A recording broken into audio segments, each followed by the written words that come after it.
We are working together to end the humanitarian catastrophe in the Middle East, get the aid in, free the hostages, and ultimately bring Israel and the region back towards a comprehensive plan which can deliver peace and security for Israelis and Palestinians alike. We're also working together to end the killing in Ukraine. In recent days, Putin has shown his true face, mounting the biggest attacks since the invasion began, with yet more bloodshed, yet more innocents killed, and unprecedented violations of NATO airspace. These are not the actions of someone who wants peace. So we've discussed today how we can build our defences further, support Ukraine, and decisively increase the pressure on Putin to get him to agree a peace deal that will last. And President Trump, you have led the way here, and we will continue to stand and work together for security and for peace. Mr. President, next year we'll celebrate the 250th anniversary of the United States.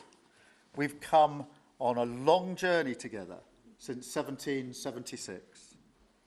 But it's no exaggeration to say that the partnership our two nations have built has shaped the world from the beaches of Normandy to the founding of NATO, to the creation of technologies that have revolutionized our lives.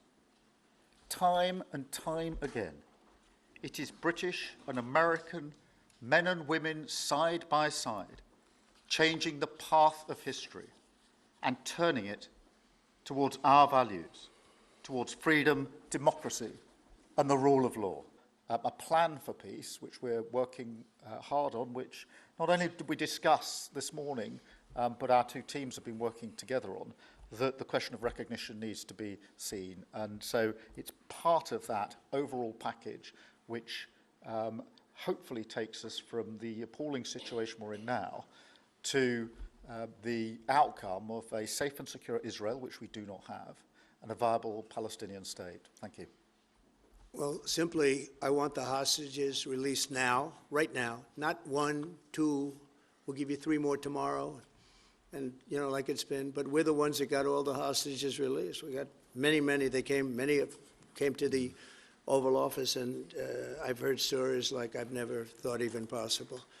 There was no humanity, no anything. I said to them, I said, was there any warmth shown during this stay? Like they offered you a little extra meal, they gave you a little smile, and they said, don't worry, you'll be okay. And every one of them said, not even a little bit. Amazing, you know, to think that during this stay, long stay in some cases. We had a man the other day, 451 days he was there.